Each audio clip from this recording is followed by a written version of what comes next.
தீபாவளி பண்டிகையை முன்னிட்டு சென்னையில் இருந்து இயக்கப்படும் அரசு பேருந்துகளுக்கான முன்பதிவு இன்று தொடங்குகிறது. இதற்காக கோயம்பேடு பேருந்து நிலையத்தில் சிறப்பு கவுண்டர்கள் திறக்கப்பட்டுள்ளது. இதுகுறித்து செய்தியாளர் விவேகானந்தன் தரும் தகவல்களை தற்பொழுது பார்க்கலாம். விவேகானந்தன், சென்னையிலிருந்து மொத்தம் எத்தனை சிறப்பு பேருந்துகள் இயக்கப்படுகிறது சொல்லுங்க விவேகானந்தன். வணக்கம். அதாவது தீபாவளி பண்டிகையாக வரும் 26ஆம் தேதி துவங்கி 28ஆம் தேதி 3 நாட்களுக்கு சென்னையிலிருந்து 11,225 பேருந்துகள் மொத்தம் இயக்கப்படுகின்றன. இதற்காக சென்னை கோயம்பேடு பேருந்து நிலையத்தை பொறுத்தவரை ஏற்கனவே 10 கவுண்டர்கள் செயல்பாட்டில் இருந்தன. சிறப்பு பஸ்களுக்காக மொத்தம் 16 கூடுதல் கவுண்டர்கள் இன்று அமைக்கப்பட்டுள்ளன. இதில் பெண்கள், முதியோர் மற்றும் மாற்றுத்திறனாளிகள் தனி கவுண்டர் அமைக்கப்பட்டுள்ளது. இந்த 16 கவுண்டர் அமைக்கப்பட்டதுடன் மொத்தம் இங்கு 26 கவுண்டர்கள் செயல்படும் என தெரிவிக்கப்பட்டுள்ளது.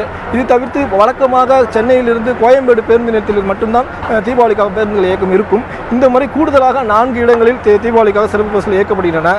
அதாவது கிழக்கு கடற்கரை சாலை வழியாக மார்க்கம் சொல்லும் பேருந்துகள் சென்னை கோயம்பேடு பேருந்து எதிரே உள்ள மாநில தேர்தல் ஆணையம் அந்த பகுதியிலிருந்து இயக்கப்படும் என தெரிவிக்கப்பட்டுள்ளது. பண்ருட்டி விக்கிரவாண்டி வழியாக கும்பகோணம் தஞ்சை மார்க்கம் செல்லும் பேருந்துகள் அனைத்தும் தாம்பரம் சானட்டோரியம் மெப்ஸ் பேருந்து நிலையம் அங்கிருந்து இயக்கப்படுகிறது.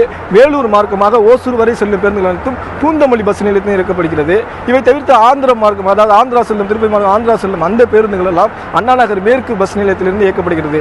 இப்படி ஏற்கனவே இங்கு இல்லாமல் மேலும் 4 இடங்களிலிருந்து இயக்கப்படுகிறது. இவை தவிர்த்து மற்ற பேருந்துகள் அனைத்தும் வழக்கம் போல் சென்னை கோயம்பேடு பேருந்து நிலையத்திலிருந்து இயக்கப்படும் என அதிகார தரப்பில் தெரிவிக்கப்பட்டுள்ளது. கோயம்பேடு பேருந்து நிலையத்தை பொறுத்தவரை ஏற்கனவே 6 நடைமேடைகள் உள்ளன.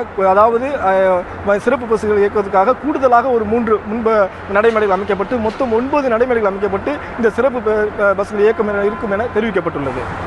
விவேகானந்தன், சிறப்பு பேருந்துகளுக்கான முன்பதிவு தொடங்கிடுச்சா? இணைய வழி முன்பதிவுகள் இப்போ எந்த அளவில் இருக்கு? சிறப்பு பேருந்துகள் முன்பதிவு இன்று காலை முதலே இப்போ துவங்கி நடைபெற்றுக் கொண்டிருக்கிறது. இணையவழி முன்பதிவை பொறுத்தவரை ஏற்கனவே துவங்கியுள்ளது என்று தான் சொல்லலாம். அதாவது ஆன்லைனில் எந்தெந்த இடங்களுக்கு, குறிப்பாக மதுரை, திருச்சி உள்ளிட்ட தென் மாவட்ட பகுதிகளுக்கு ஏற்கனவே அந்த டிமாண்ட் இருந்தது, தேவையான டிக்கெட் முன்பதிவு தேவை இருந்தது. அதன் அடிப்படையில் ஆன்லைன் முன்பதிவு முன்கூட்டியே துவங்கி நடைபெற்று கொண்டிருக்கிறது. கவுண்டர் மூலமாக துவக்கப்படும் முன்பதிவு மட்டுமே இன்று காலை துவங்கி நடைபெற்றுக் கொண்டிருக்கிறது.